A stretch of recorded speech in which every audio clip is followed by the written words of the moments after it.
Hello and welcome back. This week we are going to be looking at cat, cow, and tabletop. Now I know that these are technically three different positions, but they tend to be used together in a bit of a flow.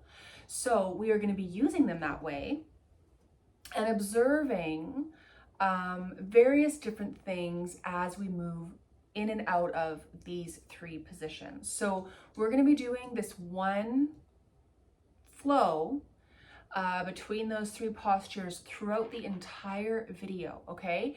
So if you need to take a break, if you need to cushion your knees, by all means listen to your body, but we're just going to quickly run through some things together here. So you are going to get yourself set up on your hands and knees on your mat.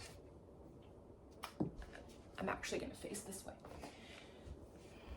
Now, first off, it is fascinating how often your brain will tell you you are doing one thing when in fact you're doing another.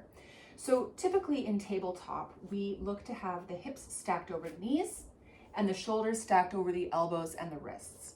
It is very common for people to think that they're in that position when they're actually a little more like this or like this, okay? So if you have a mirror nearby or a camera like I do right now where you can have it in camera mode and look over and see yourself in the screen, you can get an idea of how accurately your brain is telling you where your limbs are in space. You can also take that opportunity to look at your back in tabletop. Now, we don't want to already be in a cow back. We don't want to already be in a cat back. We're looking for a nice flat back. Depending on the length discrepancy between your femurs and your arm bones, you might be on a bit of a slant like I am, but ultimately the spine itself is just in a nice, relaxed, neutral position, okay? Another thing we can bring our attention to in tabletop is our supporting upper limbs, how you're placing your weight in your hands, how your wrists feel in this position. Do you naturally want to lock or even hyperextend your elbows? Are your shoulders soft but strong? Are they popping out off your spine behind you? Okay.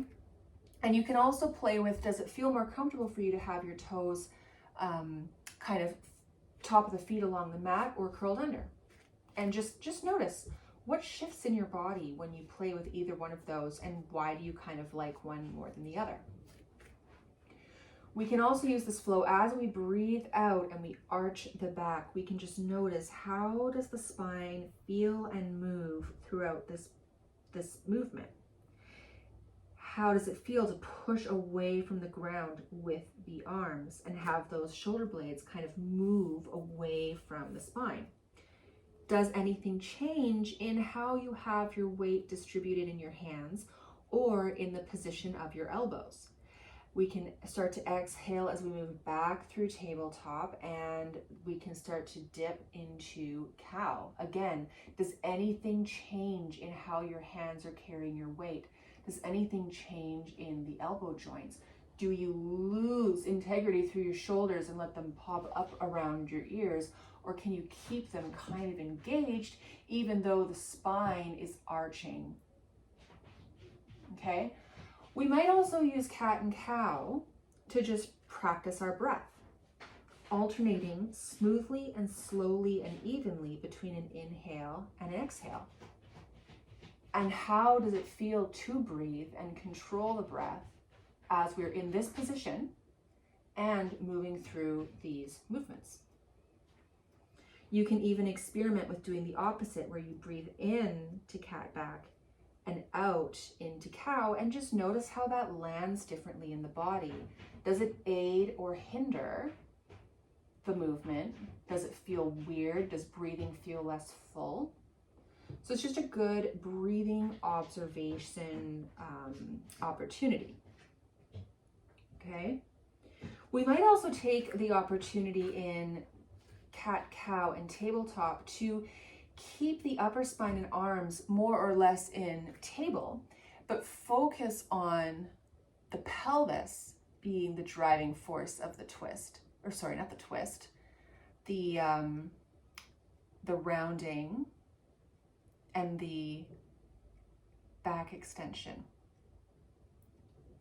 So essentially, we're really focusing on pelvic tilts while we are in this hands and knees position, and just noticing where that's driven from. Can you drive it from the pelvis, or are you pushing off with your legs in some way, or pushing off with your arms still in some way, okay?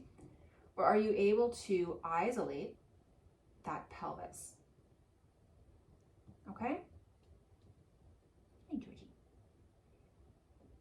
All right, so hopefully that just gives you some ideas of how we might use tabletop cat and cow for an array of different purposes. Maybe your upper limbs have been giving you grief, and you've just been able to observe when they are bearing some weight, how do they respond to bearing the weight and to movement happening in other parts of your body? What do they do? What do they not do? How do they feel? We might use cat and cow to just observe our breath in a different position and as our spine moves. We might use it simply to pay attention to the spine, the obvious moving part, or the pelvis for the tucking and tilting, just to see how it is moving, how it feels when it moves, how smoothly it moves, etc. So lots of opportunities, lots of different things to get out of such a simple little flow of movements that tend to be done together anyways. So hopefully that was enlightening, and I will see you next week.